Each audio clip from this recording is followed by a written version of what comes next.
નમસ્કાર વિદ્યાર્થી મિત્રો, નવમા ધોરણમાં તમે એ આગળ વધી અને આપણે 10મામાં પ્રવેશ કરીએ છીએ તો એ 10માની અંદર 6 સબ્જેક્ટ આવે છે. એમાંથીને એક સંસ્કૃત છે, એની આપણે માહિતી મેળવીએ.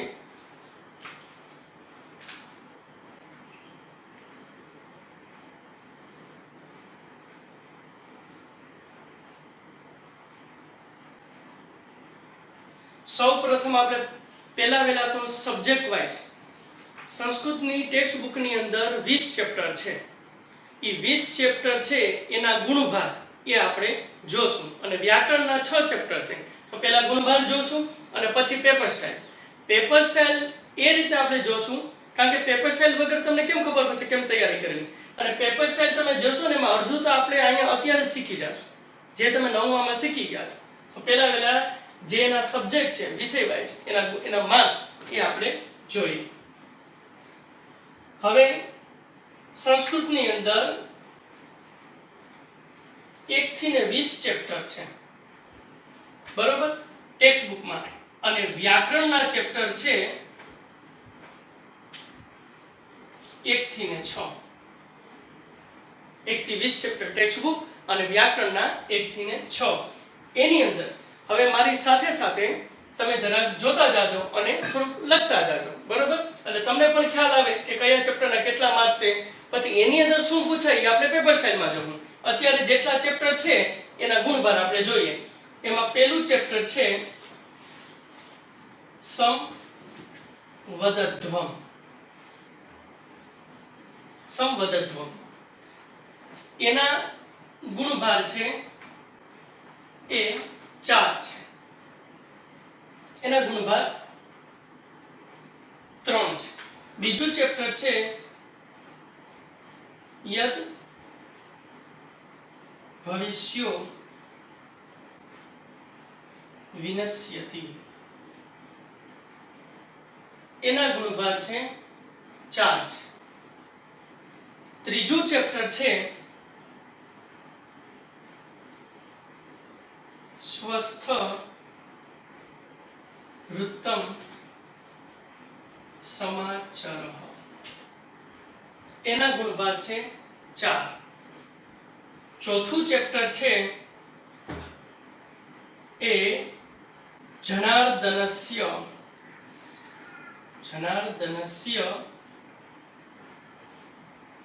પશ્ચિમ સંદેશ. એના ગુણભાર છે 4, જે નાટક છે. પાંચમું ચેપ્ટર છે જેનું નામ છે ગુણવતી કન્યા.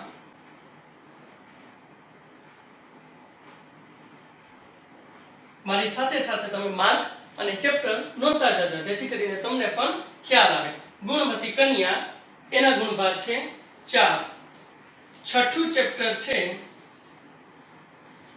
કાષ્ઠ ખંડઃ, જેના ગુણભાર છે 4. સાતમું છે એ કાવ્ય છે જેનું નામ છે સુભાષિત કુસુમાની, જેના ગુણભાર છે એ 4. આઠમું છે પાઠ છે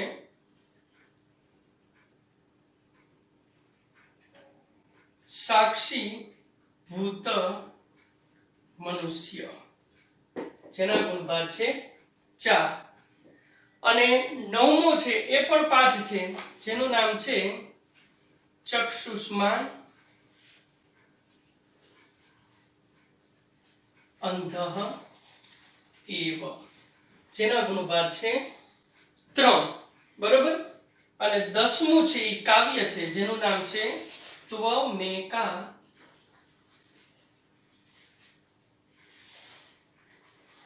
ભવાની, જેના ગુણભાર છે 4, બરોબર. તો 1 થી 20 ચેપ્ટર છે. તો 1 થી 20 ચેપ્ટરની અંદર આપણે 1 થી 10 ચેપ્ટર જોયા. એમાં પહેલું ચેપ્ટર પેલું કાવ્ય સંબદ્ધત્વમ એના ગુણભાર 3, બીજો પાઠ છે યદ વર્ષો વિનશ્યતિ એના ગુણભાર 4, ત્રીજું સ્વસ્થવૃત્તમ સમાચારે તેના ગુણભાર 4, ચોથું જનાર્દનસ્ય પશ્ચિમ સંદેશ એના ગુણભાર 4, પાંચમું ગુણવતી કન્યા એના ગુણભાર 4, છઠ્ઠું કાષ્ઠખંડઃ એના ગુણભાર 4, સાતમું સુભાષિત કુસુમાની એના ગુણભાર 4, અને આઠમું સાક્ષીભૂત મનુષ્ય એના ગુણભાર 4, નવમું છે ચક્ષુ સમાન અંધઃ એવ એના ગુણભાર 3, અને છેલ્લું કાવ્ય ત્વમેકા ભવાની એના ગુણભાર 4. તો 1 થી 20 ચેપ્ટર ની અંદર આપણે 1 થી 10 ચેપ્ટર એ જોઈ ગયા. એના આપણે માર્ક્સ પહેલા મેળવી લઈએ 1 થી 10 ના. તો આપણે જોઈએ કે 4 કેટલી વખત છે? 1 2 3 4 5 6 અને 7. બરોબર? 7 ચોક 28. બરોબર? હવે 1 2 3 4 5 6 1 2 1 2 3 4 5 6 અને 7. 7 ચોક 28 થયા, અને 3 આયા અને 3 આયા એટલે 6, એટલે 28 ને 6 34. બરોબર? અને આના એક 3 માસ છે 34. બરોબર? ના બરોબર છે. આના 4 માસ 34 ને 4 38, એટલે 1 થી 10. એટલે આપણે જોઈ શકીએ છીએ કે 1 થી 10 ચેપ્ટર. બરોબર? એમાં 1 2 3 4 5 6 7 અને 8. તો 4 છે 8 વખત છે, એટલે આપણે જોઈ શકીએ છીએ કે 8 ચોક 32, અને 3 છે એ 2 વખત છે, એટલે 32 ને 6 38. એટલે 1 થી 10 ચેપ્ટર છે એના 38 માર્ક્સ છે. હવે આપણે 11 થી 20 ચેપ્ટર જોઈએ.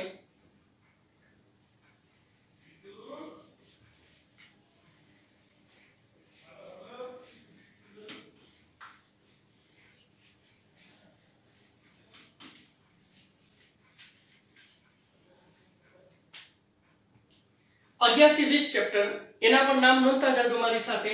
11મું ચેપ્ટર છે એનું એ નામ છે યસ્ય જનનમ તસ્ય મરણમ. એના માસ છે 4.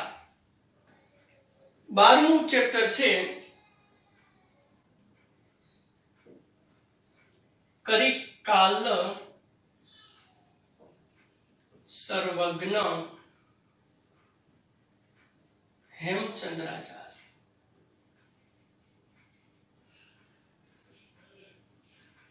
એના માર્ક્સ પણ 4 છે. 13મું કાવ્ય છે જેનું નામ છે ગીતામૃતમ, અને એના માર્ક્સ છે એ પણ 4 છે. 14મો પાઠ છે જેનું નામ છે ક ઇદમ દુષ્કુર્યાત, જેના માસ છે 4. 15મો પણ પાઠ છે એનું નામ છે જયઃ પરાજય વા, જેના એ ગુણભાર છે 4. 16મું કાવ્ય છે અદ્ભુત યુદ્ધમ.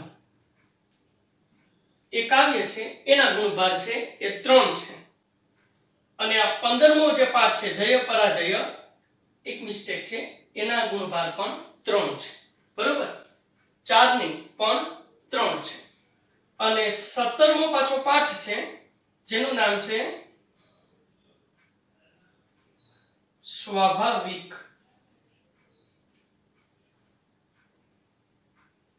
સાદૃશ્ય, જેના ગુણભાર 4 છે. 18મો પાઠ છે એ 18મું કાવ્ય છે જેનું નામ છે મુક્તકાની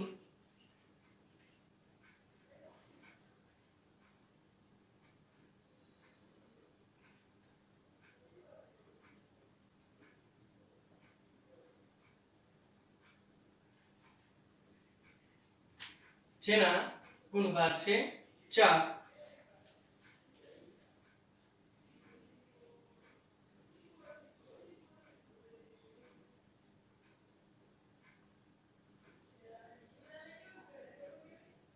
અને 19મું એ પાઠ છે જેનું નામ છે સત્યમ મયુરઃ.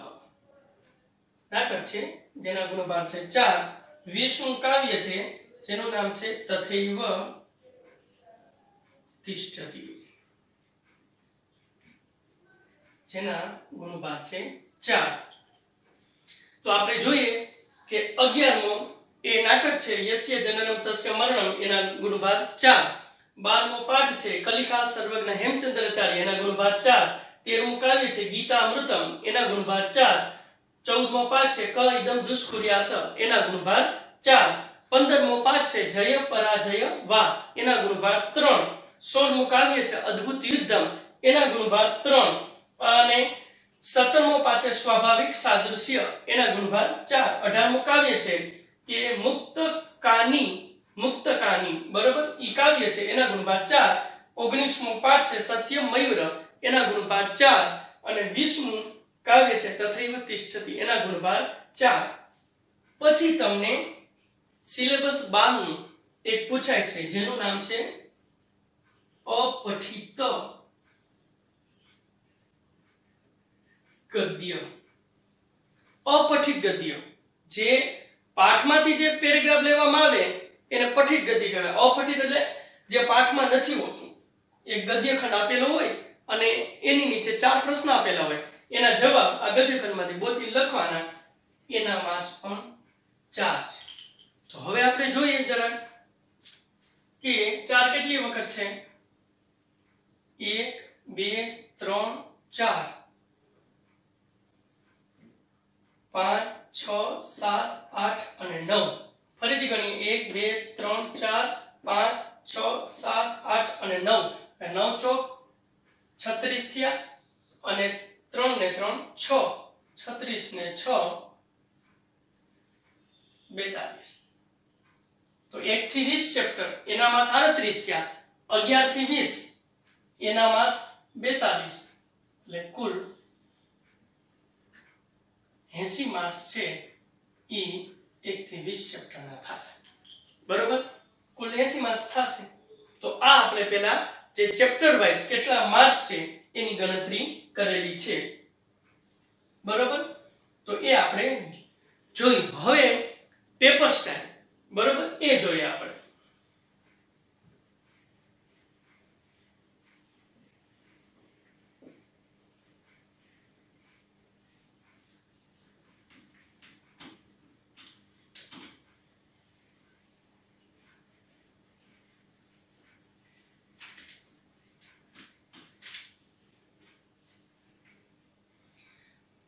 પેપર સ્ટાઇલ ની અંદર એ 80 માર્કનું પેપર છે, એટલે 5 વિભાગ છે.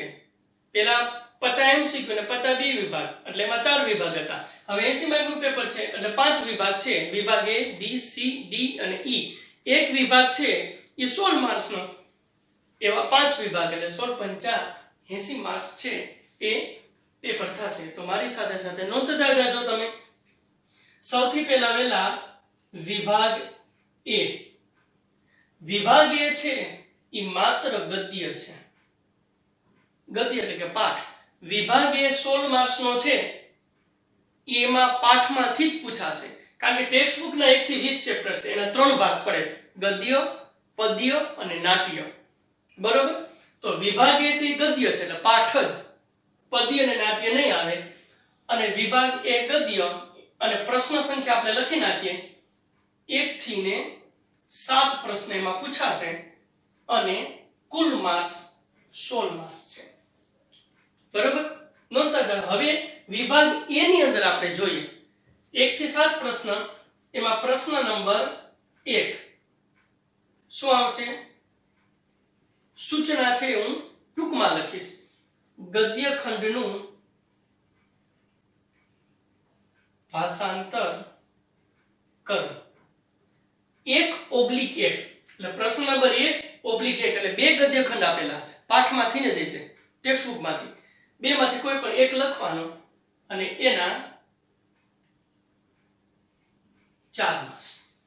પછી આવે છે પ્રશ્ન નંબર 2 બરોબર 3/3 અને એની સૂચના શું છે? સંસ્કૃતમાં જવાબ આપો.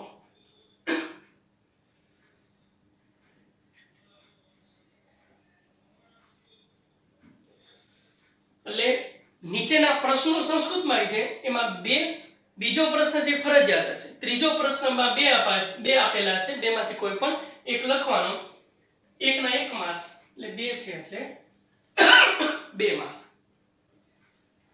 પછી આવે છે પ્રશ્ન નંબર 4 અને 5 ગુજરાતીમાં જવાબ આપો.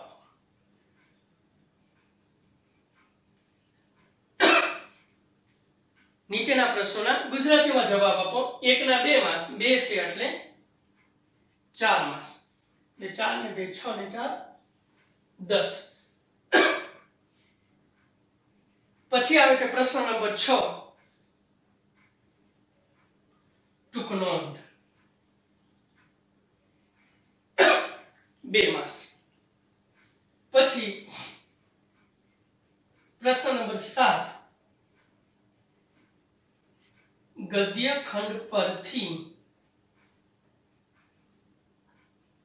પ્રશ્ન જવાબ સંસ્કૃતમાં લખો. કેટલા માર્ક્સ? 4 માર્ક્સ. ગદ્ય ખંડ એટલે પાઠનો હશે. અહીં ગદ્ય છે ને, કોઈ પણ પાઠમાં એક પેરેગ્રાફ પૂછાશે, એ પેરેગ્રાફ હશે, એની નીચે 4 પ્રશ્ન છે અને એ 4 પ્રશ્નના જવાબ પેરેગ્રાફમાંથી ગોતીને લખવાના. 4 પ્રશ્ન છે એટલે એક પ્રશ્ન 1 માર્ક્સ એટલે 4 માર્ક્સ થયા. તો હવે આપણે જોઈએ ટોટલ 4 ને 2 6 ને 4 10 2 12 ને 4 16. 16 માર્કનો વિભાગ કે થયો. ફરીથી રિપીટેશન કરી જાય, નોંધતા જાજો કે પ્રશ્ન નંબર 1 અથવા 1 ગદ્યખંડનું ભાષાંતર, 2 પેરેગ્રાફ આપેલા છે, કોઈ પણ એક 4 માર્ક્સ. પ્રશ્ન નંબર 2 ફરજિયાત 3/3 ઈ 2 આપેલા છે, એમાંથી એક લખવાનો એટલે સંસ્કૃતમાં જવાબ આપો. 2 પ્રશ્ન છે એટલે 2 માર્ક્સ. 6 પ્રશ્ન નંબર 4 અને 5 ગુજરાતીમાં જવાબ આપો. એકના 2 માર્ક્સ. ગુજરાતીમાં જવાબ આપો ઈ પ્રશ્ન છે, ગુજરાતીમાં પ્રશ્ન તો 2 માર્ક્સ, સંસ્કૃતમાં પ્રશ્ન તો 1 માર્ક્સ. 2 પ્રશ્ન છે એટલે એના 4 માર્ક્સ બરોબર એટલે 10.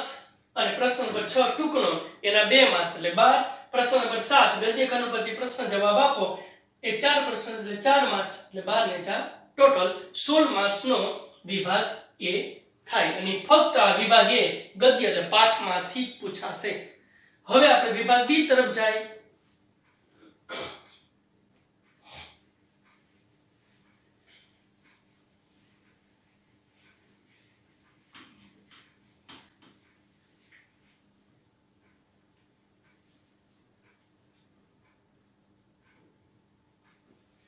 હવે વિભાગ બી છે ઈ છે પદ્ય છે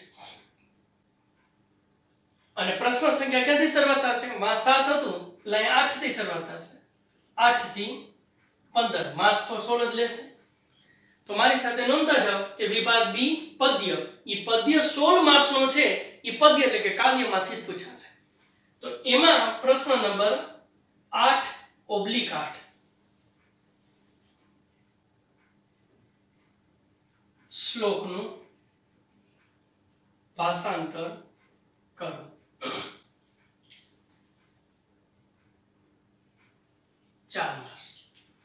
યાદ રાખજો, આમાં ઘણા બધા વિદ્યાર્થીઓ ભૂલ ખાઈ જાય છે. તમને કઈ રીતે આપેલો છે? પહેલા 2 શ્લોક આપેલા છે, એટલે કઈ રીતે 2 શ્લોક આપેલા છે? એક શ્લોકની 2 લીટી, બીજા શ્લોકની 2 લીટી, એટલે કુલ કેટલી થઈ? 4 લીટી. એટલે 2 લીટી વાળા 2 શ્લોક આપેલા છે. એટલે 2 લીટી વાળા 2 શ્લોક આપે એટલે 4 લીટી થઈ. ઈ 2 શ્લોકનું ભાષાંતર કરો ત્યારે તમને 4 માર્ક્સ મળે. પછી આવશે અથવા. અથવામાં જે શ્લોક આપેલો હોય છે એ એક જ છે, પણ એ 4 લીટીનો હોય છે. એટલે જો તમારે એક શ્લોકનું ભાષાંતર લખવું હોય તો અથવાનો લખો, તો તો એ 4 લીટીનો હોય છે એટલે 4 માસ થયા. હવે એ નથી આવડતું તો તમારે બે શ્લોકનું ભાષાંતર લખવું પડશે, બરોબર, કારણ કે બે લીટીના છે. ટૂંકમાં એક લીટીનો એક માસ એટલે 4 લીટી થવી જોઈએ એટલે આ 4 માસ. પછી આગળ વધીએ. પ્રશ્ન નંબર 7 એ છે પ્રશ્ન નંબર 7. પ્રશ્ન નંબર 9 આવશે. 9 અને 10/10 સંસ્કૃતમાં જવાબ. બે માસ. આ વિભાગ બી માં હું જે કઈ લખું એ બધું કાવ્યમાંથી પૂછાશે. ઈ સંસ્કૃતમાં જવાબ આપો એ સંસ્કૃત પ્રશ્ન પાઠમાંથી નહીં પૂછાય, નાટકમાંથી નહીં પૂછાય, કાવ્યમાંથી. વિભાગ પ્રશ્ન નંબર 9 અને 10/10. 9મો ફરજિયાત, 10મામાં બે ઓપ્શન આપેલા છે કા સંસ્કૃતમાં જવાબ આપે એકના એક માર્ક્સ એટલે 2 માર્ક્સ થયા, 6 માર્ક્સ. પછી આવે છે પ્રશ્ન નંબર 11, 12 અને 13. ગુજરાતીમાં જવાબ આપો. ગુજરાતીમાં જવાબ આપો. એક પ્રશ્ન 2 માર્ક્સ એટલે 3 પ્રશ્ન થયા. 11 થી 11, 12, 13 અને 6 માર્ક્સ. 4 ને 2 6 અને 6 12. પછી આવશે પ્રશ્ન નંબર 14 અને 15.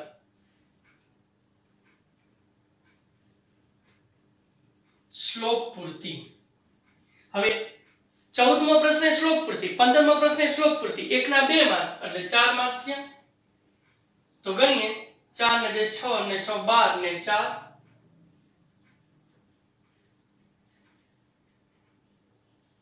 16 માર્ક્સનો વિભાગ બી થશે. વિભાગ બી પદ્ય 8 થી 15 16 માર્ક્સ. પ્રશ્ન નંબર 8 શ્લોકનું ભાષાંતર 4 માર્ક્સ. 9, 10 સંસ્કૃતમાં જવાબ આપો 2 માર્ક્સ. 11, 12, 13 ગુજરાતીમાં જવાબ આપો 6 માર્ક્સ. 14, 15 શ્લોક પૂર્તિ 4 માર્ક્સ. ટોટલ 16 માર્ક્સનો વિભાગ બી થશે. હવે આપણે આવીએ વિભાગ સી.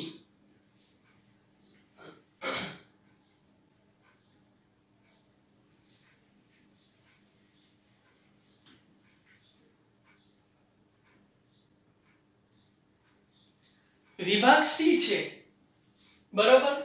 એ વિભાગ સી એ નાટ્ય છે. એ ગદ્ય એટલે પાઠ, બી પદ્ય એટલે કાવ્ય અને સી છે નાટ્ય. એમાં પ્રશ્ન સંખ્યા આવશે 16 થી 24 અને માર્ક્સ તો 16 જ લેશે, બરોબર. હવે આપણે પ્રશ્ન નંબર 16 જોઈએ. -16 નાટ્ય ખંડનું ભાષાંતર કરો. 4 માર્ક્સ. પાઠનો પેરેગ્રાફ હોય એને ગદ્ય ખંડ કહેવાય. નાટક હોય એનો કોઈ પેરેગ્રાફ હોય એને નાટ્ય ખંડ કહેવાય. એટલે 2 પેરેગ્રાફ આપેલા હશે, 2 માંથી એક લખવાનું, 4 માર્ક્સ. આગળ વધીએ. પ્રશ્ન નંબર 17 અને 18 એની સૂચના ખાસ લખજો. 17 અને 18 નીચેના વાક્યો કોણ બોલે છે તે જાણો. 2 માર્ક્સ. એક સેન્ટેન્સ આપેલું હશે, પછી 18માં એક સેન્ટેન્સ આપેલું હશે, પછી અહીંયા 3 ઓપ્શન આપેલા હશે, વ્યક્તિના નામ હશે કે ડાયલોગ કોણ બોલે છે, બરાબર. તો 17માં એક વાક્ય સાચું પડે એટલે 1 માર્ક્સ, એ માર્ક્સ 2 છે એટલે 2 માર્ક્સ એટલે 6 માર્ક્સ થયા. પ્રશ્ન નંબર 19, બરાબર. હવે પ્રશ્ન નંબર 19 અને 20 ગુજરાતીમાં જવાબ આપો. તો એક ગુજરાતીમાં જવાબ આપો. એક પ્રશ્ન 2 માર્ક્સ કે 2 છે એટલે 4 માર્ક્સ. 4 ને 2 6 ને 4 10. પ્રશ્ન નંબર 21 અને 22 ટૂંક નોંધ 4 માર્ક્સ. એક ટૂંક નોંધના 2 માર્ક્સ, એ 2 ટૂંક નોંધ છે એટલે 4 માર્ક્સ એટલે 10 ને 4 14. અને પ્રશ્ન નંબર 23 અને 24 એ સૂચના જો કે કૌંસમાં આપેલા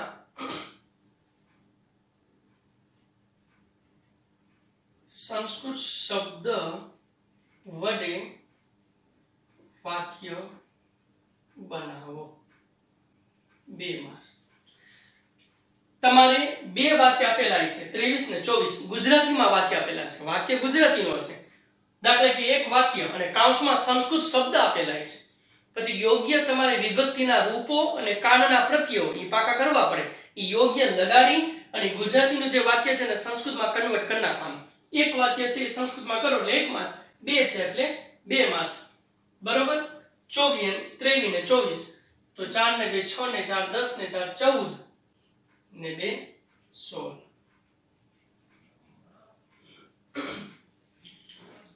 તો જોઈએ આપણે વિભાગ સી પદ્ય નાટ્ય એ 16 માર્કનો થયો અને નાટકમાંથી પૂછાશે. નાટ્યખંડનું ભાષાંતર 4 માસ 17 18 પ્રશ્ન છે. એ વાક્યો કોણ બોલે છે સામેનું કર્તાનું નામ લખવાનું. 2 માસ 6 માસ થયા. 19 ને 20મો પ્રશ્ન છે ગુજરાતીમાં જવાબ આપો એના 4 માસ એટલે કે 10 માસ. 21 ને 22મો પ્રશ્ન છે ટૂંકનો એના 4 માસ એટલે 10 ને 4 14 અને 23 અને 24 કૌંસમાં આપેલા સંસ્કૃત શબ્દનો ઉપયોગ કરી એ વાક્યનું ગુજરાતી વાક્ય છે સંસ્કૃતમાં ફેરવો. 2 માસ એટલે 14 ને 2 16 માસનો વિભાગ સી થયો. હવે આવે છે વિભાગ ડી. એ આપણે જોઈએ.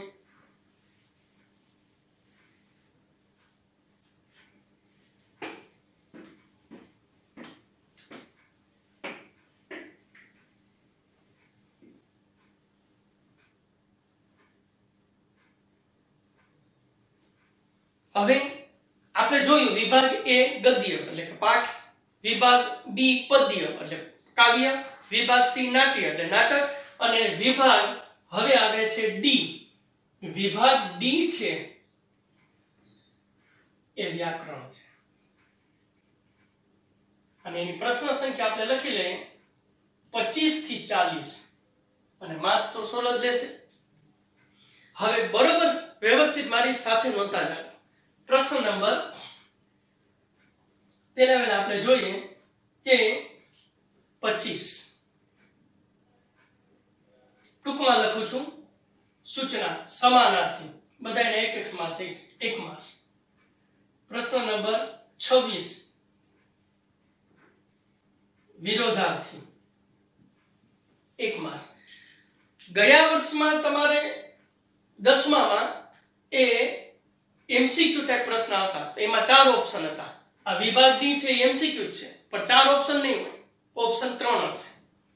એટલે પ્રશ્ન નંબર 26 વિરોધાર્થી 1 માર્ક્સ. પ્રશ્ન નંબર 27 ટૂંકમાં લખું છું કે વર્તમાન કાળ એના રૂપો 1 માર્ક્સ. પ્રશ્ન નંબર 28 સામાન્ય ભવિષ્યકાળ એના રૂપો 1 માર્ક્સ. પ્રશ્ન નંબર 29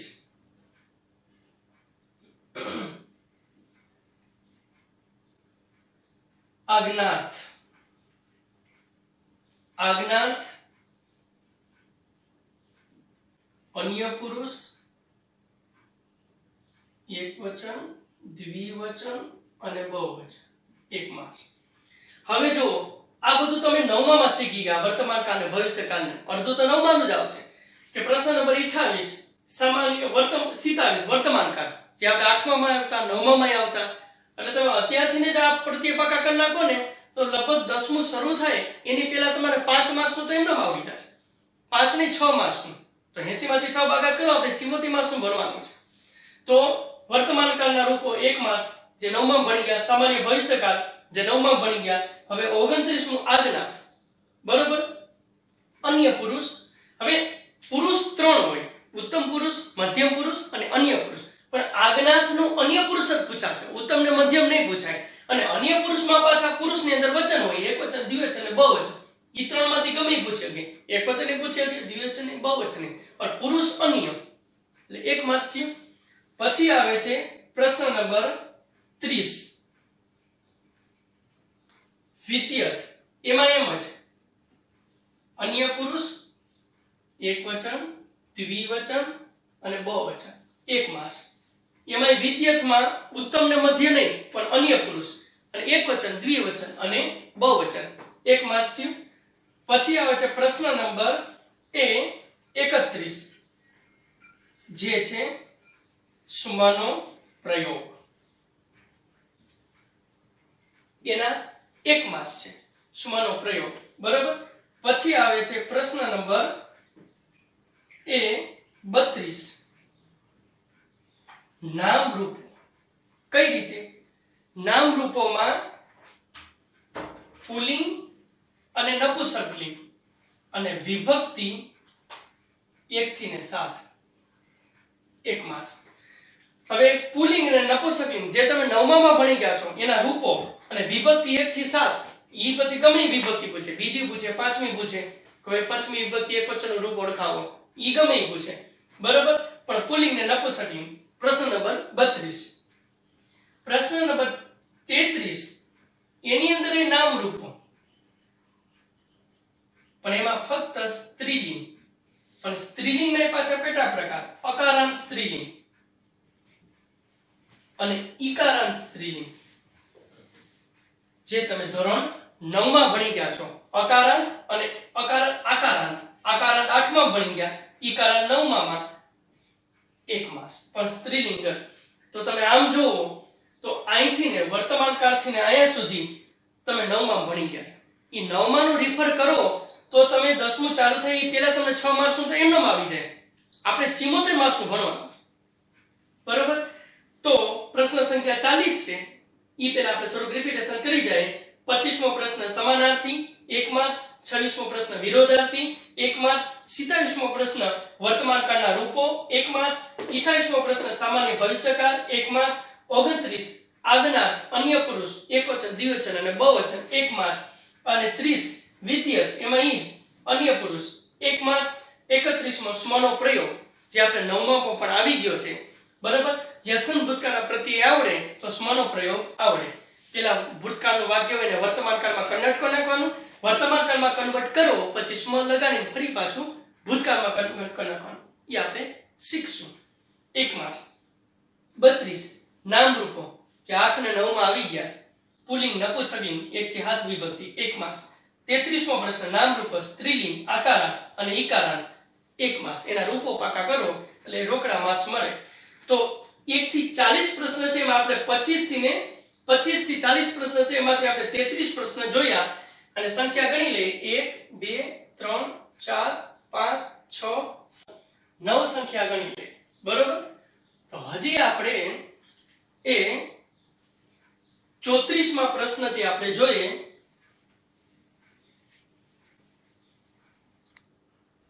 34મો એ પ્રશ્ન છે એ ઉપપદ વિભક્તિ. ટૂંકમાં લખું છું એના 1 માસ. 35મો એ પ્રશ્ન છે સંખ્યા વિશેષણ એના 1 માસ. 36મો પ્રશ્ન છે કૃદંત એના 1 માસ. 37 અને 38 બે પ્રશ્ન એક જ છે, સંધિ, સંધિ જોડો અને છોડો, એટલે એના આમ જોવો તો એ 2 માર્ક્સ. અને 39 અને 40 ઈ બે એક જ પ્રશ્ન છે, સમાસ, બરાબર, એને 2 માર્ક્સ. એટલે આપણે આ 9 માર્ક્સ થયા હતા ને તો 10 9 10 11 12 14 ને 2 ટોટલ અહીંયા 16 માર્ક્સ નો આ વિભાગ ડી થયો, બરાબર. તો હવે આપણે વિભાગ ઈ છેલ્લો વિભાગ જોઈએ. વિભાગ ઈ. હવે વિભાગ એ ગદ્ય, બી પદ્ય, સી નાટ્ય, ડી વ્યાકરણ અને ઈ છે ઈ સંયુક્ત વિભાગ, એટલે એમાં બધું મિશ્ર વિભાગ છે. પ્રશ્ન સંખ્યા છે 41 થી 46. 41મો પ્રશ્ન એ ઘટનાક્રમ મુજબ વાક્ય ગોઠવો. 4 માર્ક્સ. કથાનક પ્રમાણે એમ લખો તો ચાલે. કથાનક પ્રમાણે એમાં તમે પાઠમાં બરોબર ધ્યાન રાખ્યું હોય તો ખબર પડે કે ભાઈ પહેલું વાક્ય કયું આવે, બીજું કયું આવે, ત્રીજું આડાઅવળું આપેલું હશે, તમારે ગોઠવીને લખવાનું. 4 વાક્ય હશે એટલે 4 માર્ક્સ. 42મો પ્રશ્ન છે એક ગદ્ય ખંડ પરથી પ્રશ્ન જવાબ. વિભાગ એ માં 7મો પ્રશ્ન આપણે આવી ગયો, ગદ્ય ખંડ પરથી પ્રશ્ન જવાબ. પણ ઈ ગદ્ય ખંડ પાઠનો હોય છે, ટેક્સ્ટ બુકનો. આ ગદ્ય ખંડ 12 નો હશે અને એના 4 માર્ક્સ. પેરેગ્રાફ આપેલો હશે, નીચે 4 પ્રશ્ન હશે અને એના જવાબ એમાંથી ગોતીને લખવાના. પ્રશ્ન નંબર 43 જોઈએ આપણે. પ્રશ્ન નંબર 43 અને 44 ઈ બે એક જ પ્રશ્ન છે. કર્તા અને કૃતિ. કર્તા આપેલા હશે, સામેની કૃતિ આપેલી હશે. ઈ યોગ્ય તમારે એ ગોતીને લખવાની. તો આ બેયના 2 માર્ક્સ. 4 ને 4 8 ને 10. પ્રશ્ન નંબર 45 છે એ રેખાંકિત પદના સ્થાને યોગ્ય શબ્દ મૂકી વાક્ય ફરીથી લખો. 3 માર્ક્સ. 9માં ભણી ગયા છીએ કે 2 કે અઢી લીટી અથવા તો 3 લીટી આપેલી હશે. ઈ 3 લીટીમાં 3 શબ્દ એવા હશે એની નીચે અંડરલાઈન કરેલી હશે. હવે અંડરલાઈન કરેલી છે ને ઈ શબ્દ વ્યાકરણની દ્રષ્ટિએ રોંગ છે. વ્યાકરણની દ્રષ્ટિએ બોલું છું, વ્યાકરણની દ્રષ્ટિએ રોંગ છે. તમારે એને સાચો શબ્દ છે ઈ મૂકવાનો છે. અનુનાસિક અને ઈ આપણે શીખી ગયા છે 9માં, એને આધારે 3 માર્ક્સ. બરોબર. અને પછી ઈ સુધારીને પેરેગ્રાફ પાછો ફરીથી આખો લખવાનો. ખાલી 3 સુધારીને નથી લખવાનો, આખો પેરેગ્રાફ. અને 46 છે ઈ અર્થ વિસ્તાર. ઈ બે આપેલા છે, અર્થ વિસ્તારમાં અર્થ વિસ્તાર, અને એના 3 માર્ક્સ છે. તો જોઈએ આપણે 4 ને 4 8 ને 2 10 ને 3 13, 13 ને 3 16. લ્યો 16 માર્ક્સ નો વિભાગ ઈ છે.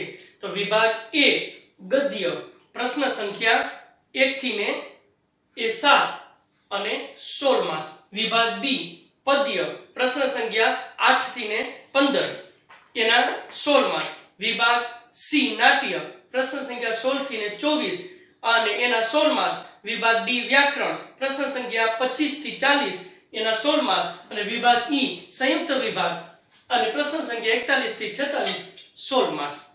બરોબર. તો આ છે પેપર સ્ટાઇલ. હવે પેપર સ્ટાઇલ પછી આપણે વ્યાકરણથી શરૂઆત કરશું. ઓકે.